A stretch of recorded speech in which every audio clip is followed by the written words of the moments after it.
नमस्कार,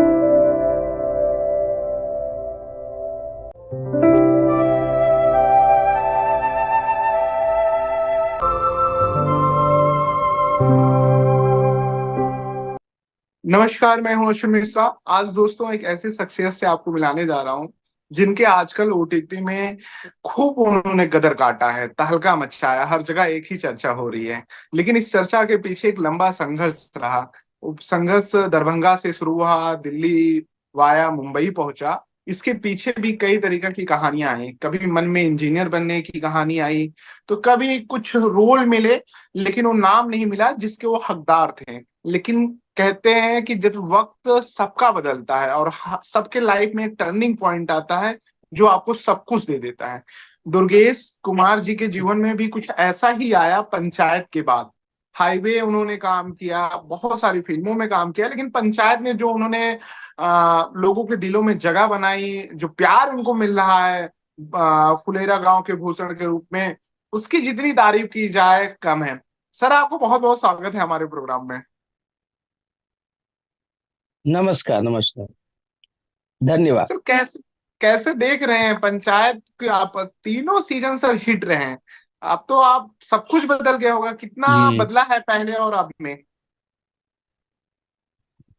हाँ, मतलब मैं तो नहीं बदला हूँ, पर हाँ मतलब कि लोगों का रिस्पांस देख के मैं लग रहा है कि कुछ बहुत लोग जो बोलते हैं सुपर हिट होना, ऐसा अनुभव हो रहा है। पर मैं तो जो जब शुरू किया था तब जैसा था आज भी वैसा ही हूँ।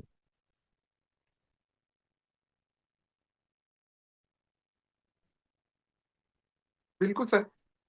इसके लिए विशेष तैयारी मैंने सुना था कि आप फोटोग्राफर के आपका रोल था, लेकिन बाद में आप भले सीजन 1 या 2 में सीन कम रहे, लेकिन आपने हमेशा से ग्रैब किया और उस किरदार को जिस तरीके से निभाया, लग रहा था कि आपने उस कराव पे कितना काम किया है। जब आपको इस तरीके की नरेश, आप लग रहा था कि फ्यूचर में कुछ ऐसा होने वाला है, क्या उस समय चल रहा था? तो तैयारियां कैसे की थी सर? नहीं तो तैयारी की जहां तक बात है तो वो जीवन होता है, और मैं अनुभव करता हूं कि जैसे मेरे गांव में, मैं भी गांव से ही हूं, हमारे गांव में इस तरह के चरित्र हैं, तो मैं उन चरित्रों से थोड़ा लेकर, और सबसे अच्छी बात है कि वो लिखा बहुत अच्छा गया है चंदन कुमार के द्वारा, और निर्देशन दीपक कुमार मिश्रा जी का जो बहुत अच्छा है।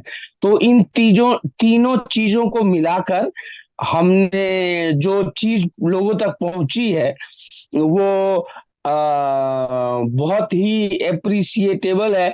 और दूसरी बात ये कि मुझे कभी नहीं पता था कि ये हिट हो जाएगी, या मेरा कभी ये नहीं रहता कि मैं कोई प्रोजेक्ट करूं तो हिट हो जाऊं। बस मेरी रोजी रोटी चलती रहे, यही मैं चाहता हूं। सर, कितने आप मतलब सौम्य और कितने सरल शब्दों में आप बोल रहे हैं, कितने लोगों को आप प्रेरणा दे के जाएंगे इस इंटरव्यू के बाद की लगे रहना है सर। मैं जानना चाहूंगा, ताजमहल, ट्रेंड और आपकी महारथी कर्ण जैसे नाटक थे, आपने जो नाटकों में काम किया, क्या उसका बहुत फर्क पड़ता है फ्यूचर में चल के आपके रोल पे? जैसे आपने कमाल का क्रॉप पे काम किया, आपने अपने सब किरदार में अपने सोल डाल दिए हैं। तो इन दोनों आप अपने नाटक के बारे में बताएं जो आपने किए थे सर। ये आपने बहुत अच्छा रिसर्च किया, और ये सवाल मुझे बहुत पसंद आया, क्योंकि ये मेरे जीवन के पहले नाटक हैं। और जी मैं सर। ये बताना चाहूंगा कि आदमी को हमेशा अपना पहला काम याद रहना चाहिए। तो ऐसा हुआ कि मैंने आईआईटी का एग्जाम दिया, मैं इंजीनियर बनना चाहता था। पर जब मैंने आईआईटी का एग्जाम दिया, उसके क्वेश्चन पेपर देखे, तो मुझे समझ में आ गया ये मेरे बस की चीज है नहीं। फिर मेरे बड़े भाई ने मुझे, जो कि 6 महीना पहले मुझसे पहले दिल्ली आ गया था, उसने मुझे बोला, दुर्गेश आपको थिएटर करना चाहिए। तो फिर मैंने 500 रुपया महीना और 200 रुपया एडमिशन फीस से एक उद्देश्य ग्रुप है वहां ज्वाइन किया, और वहां मैंने ताजमहल का टेंडर किया, जो कि बहुत अच्छा रिस्पांस आया। उसके 200 हुए, लेकिन उस थिएटर ग्रुप ने मुझे निकाल दिया। ये आपकी चैनल ग्रुप में मैं पहली बार बोल रहा हूँ कि उस थिएटर ग्रुप ने मुझे निकाल दिया, पता नहीं क्या वजह थी। तो फिर मैं लगभग 1 साल तक मंडी हाउस भटकता रहा। फिर 2 साल भटकता रहा। उस बीच में एसआरसी में 2002 में पहली बार दिया, और 2003 में दूसरी बार दिया। मेरा एसआरसी में भी सिलेक्शन नहीं हो रहा था। फिर उसके बाद मुझे एक सीनियर है जगत रावत दा, और एक सीनियर है दिनेश शर्मा जी। ये मेरे पड़ोसी हुआ करते थे, महावत खां रोड में, जो तिलक ब्रिज के पास में है, जो मंडी हाउस के पास में है। तो पड़ोसी हुआ करते थे। उन्होंने मुझे बताया कि रोहित त्रिपाठी करके एक डायरेक्टर है, वो एक प्ले बना रहे हैं। आप बहुत दिनों से संघर्ष कर रहे हैं, 2 साल हो गए, तो आप उनके पास जाइए। वो पैसा तो नहीं देंगे, पर वो प्ले में आपको काम देंगे। तो मेरा दूसरा प्ले 2 साल बाद हुआ, जो था महारथी कर्ण, जिसमें मैंने धृतराष्ट्र की भूमिका निभाई। और वो प्ले देखने आए थे मुश्ताक काक सर। उस तब तक मंडी हाउस में मेरी थोड़ी बहुत चर्चा हो गई थी कि ये अच्छा लड़का है, 2 साल से सारथी दे रहा है, नहीं हो रहा है। तो फिर मुश्ताक काक सर ने, मैंने 2004 में उसको दिया, तो मेरा एडमिशन एसआरसी में हो गया। और उसके बाद मैं 2 साल वहां एक्टिंग सीखा। तो ये मेरी शुरुआती जर्नी है सर। सर अपने मतलब कहते हैं ना, पहला प्यार, पहला काम, पहला तनख्वाह, सब कुछ याद आ जाता है। मैं आपके चेहरे का भाव देख रहा था, आप इतने जैसे लग रहा था कोई अवार्ड मिल गया हो। मतलब इस आप खुश होके बता रहे थे। कितनी अच्छी बात है कि जी आप अपने मेमोरी चीजों को याद करते हैं। आज जो ताजमहल के टेंडर के जो थिएटर ग्रुप वाले होंगे वो भी आज पछताते होंगे। आई होप कि शायद वो फोन भी किए होंगे आपकी पंचायत सफलता के बाद, दुर्गेश जी बहुत अच्छा कर रहे हैं, मुझे अच्छा लगा। क्योंकि सफलता हाँ। के बाद तो पूरी दुनिया सब पीछे जुड़ जाती है। हाँ, लेकिन मैं उन सब का उतना ही आदर करता हूँ जो जी मुझे नकारा, जिन्होंने या जिन्होंने सहयोग दिया। मेरा पर्सपेक्टिव ऐसा ही है जैसे एक भारतीय का होना चाहिए, कि मैं बिल्कुल सबको सही। सौहार्द से देखूं।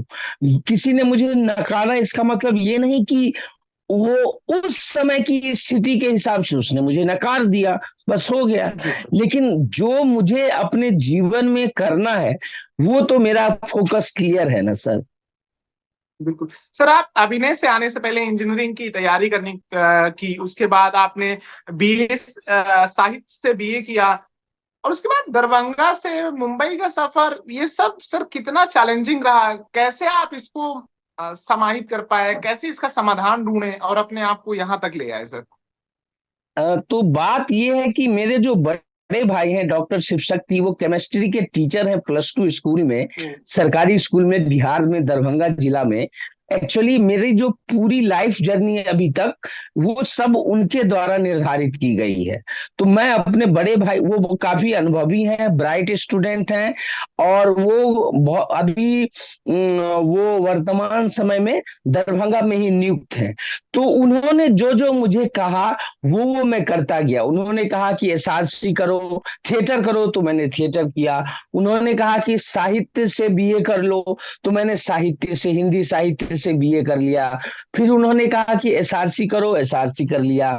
फिर उन्होंने कहा कि एनएसडी करो, मैं एनएसडी कर लिया। फिर उन्होंने कहा रेपेट्री करो, नेशनल स्कूल ऑफ ड्रामा की, तो मैंने नेशनल स्कूल ऑफ ड्रामा की रेपेट्री की। और वहां से मुझे पहली फिल्म हाईवे मिली, इम्तियाज अली की, मुकेश छाबड़ा के द्वारा। तो वहां से मैं हाईवे, मैंने पूछा कि मैं क्या करूं, तो उन्होंने बोला हाईवे करो। तो फिर मैंने हाईवे किया। फिर जब मुझे रेपेट्री ने निकाल दिया और दिल्ली में मैं 13 साल काम कर चुका था, तो फिर मैंने उनसे पूछा कि अब क्या करना चाहिए। तो बोला देखो, तुम्हारा अनुभव अच्छा है, तुम एक फिल्म भी कर चुके हो, अब तुम्हें मुंबई जाना चाहिए। तो फिर मैं मुंबई आ गया। और उसके बाद वो हमेशा मुझे कहते हैं कि साल में एक काम तुम्हारा आना चाहिए। अब वो कैसे आएगा, ये मैं नहीं जानता। तो मैं उसी तत्परता के साथ लगा रहता हूँ। छोटे बड़े सभी तरह के काम आते हैं, और मैं करता गया। और मैं हाईवे से अभी 1.5 बीघा जमीन आई है 31 को। तो आप मेरे चरित्र की वैरायटी देख सकते हैं पिछले 12 बिल्कुल सालों में। बिल्कुल सर, ये बहुत मतलब बड़े भाई का होना ही सर दुनिया का सबसे बड़ी ताकत है। एक माँ और पिता, उसके बाद बड़ा भाई, मतलब वो आपको सब कुछ दिखा सकता है क्योंकि उन्होंने दुनिया देखी है, वो आपके अंदर के हुनर को जानते हैं। सर इसी पे एक और सवाल है, एनएसडी कितना रोल प्ले किया 2008 आने के बाद, कितना चेंजेस किया, कितना हेल्पफुल होता है बतौर आर्टिस्ट एनएसडी के बाद? सर एनएसडी जो है ना, वो हॉलीवुड की एक्टिंग सिखाता है। वर्तमान जी समय की अगर मैं बात करूं, तो वो जी मुझे अमेरिका में क्या चल रहा है, ऑक्सफोर्ड विश्वविद्यालय में नया रिसर्च क्या जमा हुआ है, कैम्ब्रिज विश्वविद्यालय में नया रिसर्च क्या जमा हुआ है, ये मेरे बैचमेट्स मुझे बताते हैं कि माइकल चेखव ने जो ढूंढा 60 साल पहले, वो आज प्रूव हो रहा है। एक्चुअली में हमने वो प्रैक्टिस किया। ग्रोतोस्की ने जो ढूंढा हुआ है 60 साल पहले, वो आज प्रूव हो रहा है साइंस में। तो एनएसडी मैंने 7 में दिया पहली बार, मेरा नहीं हुआ। फिर मैंने 8 में दिया तो मेरा हो गया। तो 8 से 11 तक मैंने बहुत मेहनत की। और वहां 20 हमारे बैचमेट हैं, जिन सबका मैं नाम लेना चाहूंगा, इसलिए कि अगर मैं यहां तक पहुंचा हूं तो उन 20 लोगों का पूरा योगदान है। कोई एक्टर अगर एनएसडी से निकलता है तो वो एकमात्र एक्टर नहीं होता, क्योंकि वो 3 साल तक बिल्कुल। उन अभिनेताओं के साथ काम करता है और अपने क्राफ्ट को मजबूत करता है। ये दूसरी बात है कि किस्मत से कोई आगे निकल जाता है और कोई धीरे से पीछे से आता है। तो मैं, मेरा एक बैचमेट है अनुपम कौशिक बोरा आसाम से, जो कि आज प्रोफेसर है। मेरा एक बैचमेट है गुनामणि बरुआ, वो आसाम में प्रोफेसर है। तो ये दोनों प्रोफेसर हैं, ये दोनों मुझे एक्टिंग थ्योरी बताते रहते हैं कि ऑक्सफोर्ड में कौन सा रिसर्च चल रहा है, कैम्ब्रिज में कौन सा रिसर्च चल रहा है। एक मेरा मित्र है, बहुत अच्छा एक्टर है, मुझसे भी अच्छा एक्टर मानता हूं उसको, उसका नाम है सुकांत रे, जिसके भाई है तुषार कांति रे, जो कि अभी खाकी बंगाल चैप्टर शूट कर रहे हैं और वो उसमें एक्ट कर रहा है। वो हमारी एक्टिंग की बहुत बात होती है कि दिमाग कैसे काम करता है, शरीर कैसे काम करता है। फिर मेरा एक बैचमेट है फैज मोहम्मद, जो कि संगीत का बहुत बड़ा प्रकांड विद्वान है, वो मुझे संगीत पर बहुत चीजें बताता है। फिर मेरा एक बैचमेट है रोहित चौधरी, जिसको आपने बरेली की बर्फी में देखा होगा। वो मुझे बताता है कि स्क्रिप्ट पे काम कैसे किया जाता है। फिर मेरा एक बैचमेट है कुंदन कुमार, बेगूसराय का है, मैं दरभंगा जिला का हूं, बिहार का हूं, वो बेगूसराय का है। तो कुंदन कुमार मुझे बताता है कि ह्यूमर कैसे आता है। और उसके बाद आता है केरल का एक लड़का है जिसका नाम है अभीज अभीज शशिधरन। वो प्रोफेसर है आज की डेट में, लेकिन फ्रीलांस पूरी दुनिया में घूम के काम करता है। एक है सुमन मणिपेद्दी, जो कि हैदराबाद में सरकारी गवर्नमेंट में जॉब करता है, और वो मुझे तेलुगु इंडस्ट्री में क्या चल रहा है वो बताता है। और उसके बाद एक है इकातो। इकातो है नागालैंड का, 50 साल की हिस्ट्री में पहला नागालैंड का लड़का है जो मेरे बैच में आया, और वो मुझे नागालैंड की पॉलिटिकल सिचुएशंस बताता रहता है। लड़कियों की बात मैं नहीं बताऊंगा, क्योंकि मैं उस लोगों की चर्चा नहीं करना चाहूंगा, क्योंकि उनका मेरे जीवन में उतना योगदान नहीं रहा है। सर कितनी अच्छी बात है कि मतलब आप ना इतने लोगों से अभी भी जुड़े हैं, क्योंकि लोगों को जब फेम मिल जाता है सर, माया नगरी में जब उनको काम मिलने हैं, तो अपने बैचमेट को भूल जाते हैं। मैं सुनीता राजवर का कल इंटरव्यू किया, उन्होंने बहुत अच्छी बात कही है कि अपने साथियों को, अपने दोस्तों का आप हमेशा साथ रखना चाहिए, बहुत आपको मोटिवेट मिलता है। आप तो कमाल का मतलब सारे यूथ को सीखना चाहिए कि सर कि दुर्गेश जी की जो जर्नी रही उसमें किन किन का लोगों का योगदान रहा, उनको आज आप प्राउडली बोल रहे हैं, ये सबसे बड़ी ताकत है। क्योंकि आज की दुनिया में हर कोई बोलना नहीं चाहता सर, वो सब कुछ छिपाना चाहता है। हाँ, मतलब आपकी सफलता अकेले की नहीं है, मैं आपको बिल्कुल। बताऊं। मैं जब डिप्रेशन में गया, एक तो मेरे एक टीचर हैं रॉबिन दास सर, जिनको मैं अपना गुरु मानता हूँ, उन्होंने मेरा जी बहुत सहयोग किया। हमारे एक शिक्षक हैं शांतनु बोस, कोलकाता के, वेरी ब्राइट माइंडेड टीचर है वो। इन लोगों ने मुझे सपोर्ट किया। मेरे 5 बैचमेट हैं, रोहित चौधरी, फैज मोहम्मद, कुंदन कुमार, सुकांतो रे। इन लोगों ने मुझे सपोर्ट किया और उस डिप्रेशन से बाहर निकाला। तो इन लोगों को आप कैसे भूल सकते हैं। सही बात सर।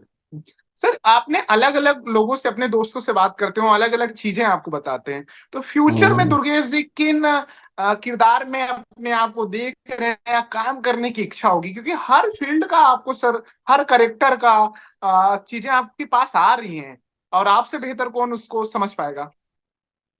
सर मेरे अनुभव से मैं साइकोलॉजिकल चीजों पर ज्यादा काम करना चाहता हूँ। वर्तमान में मेरे भाई बोलते हैं बेगर्स कांट बी चूजर, तो जो काम आ रहा है वो मैं कर रहा हूँ। पर मेरा जो असली मकसद है वो है मनोविज्ञान, मानवीय मनोविज्ञान। और उसके ऊपर लिखी गई स्क्रिप्ट पर मैं काम करना चाह रहा हूँ। तो मैं भविष्य में जो नए निर्देशक हैं उनसे मैं यही उम्मीद करता हूं कि इस तरह की स्क्रिप्ट अगर मेरे पास आई तो मैं उनको करना चाहूंगा। सर फ्यूचर के प्रोजेक्ट कौन से पाइपलाइन में, जिनको आप बता सकते हो, मतलब प्रोटोकॉल के इतर, जिनका नाम बता सकते हैं, या कौन कौन से ऐसे प्रोजेक्ट हैं, किस नए नए कैमियो और नए रोल में आपको देख रहे हैं लोग? जैसे आप अभी महाराजा देखिए, और उसमें आमिर खान के लड़के का एक लंबा स्पीच है, जी। उसमें मैं क्राउड में आपको दिख जाऊंगा कोर्ट में बैठा हुआ। और मेरा एक सीन था जो कि एडिट हो गया, लेकिन उसमें मैं क्राउड में दिख जाऊंगा आपको। और दूसरी बात है कि एक गैंग्स ऑफ गाजियाबाद करके एक वेब सीरीज आ रही है जो कि ईस्टर्न यूपी की कहानी है, वो आने वाली है। एक रतनपुरा करके एक इंडिपेंडेंट फिल्म है, वो आने वाली है। एक रकुल प्रीत जी के साथ आशीष आर शुक्ला के निर्देशन में काम किया है, वो अमीरी करके एक फिल्म है, वो आएगी जिसमें मेरा कैमियो है। और फिर से एक कर्तव्य रेड चिली की आएगी। तो मैं गैंग्स ऑफ गाजियाबाद, कर्तव्य रेड चिली की, रतनपुरा और अमीरी, इन सब फिल्मों में मैं आ रहा हूँ छोटे बड़े रोल। सर नए और उभरते हुए कलाकारों को क्या संदेश देना चाहेंगे? क्योंकि एक लंबी यात्रा आपने तय की, आपने सब कुछ देखा, आप कास्टिंग डायरेक्टर के घर काम मांगते हुए गए, रिजेक्शन मिला कि नॉट फिट नॉट फिट, आपने काम भी मिला, अब फेम में है, लोगों को घर घर तक लोग आपको जानते हैं, देख रहा है विनोद, आपका डायलॉग छा गया, तो क्या मैसेज देना चाहेंगे सर? नए लोगों को मैं यही मैसेज देना चाहूंगा, प्लीज एनएसडी करके आए। एनएसडी नहीं होता है तो ट्रेनिंग करके आए। ट्रेनिंग में पीएनए है, एमपीएसटी है। अगर आपका यहीं भी यहाँ भी नहीं होता है तो आप एफटीआई कीजिए। अगर एफटीआई में भी नहीं होता है तो इंडिया में बहुत से विश्वविद्यालयों में एमए थिएटर है, प्लीज आप वहां से एमए थिएटर करके आए। क्योंकि यहाँ बहुत स्ट्रगल है। आज मुझे थोड़ी सफलता मिली है, इसका मतलब ये नहीं कि मैं उपदेश दे रहा हूं।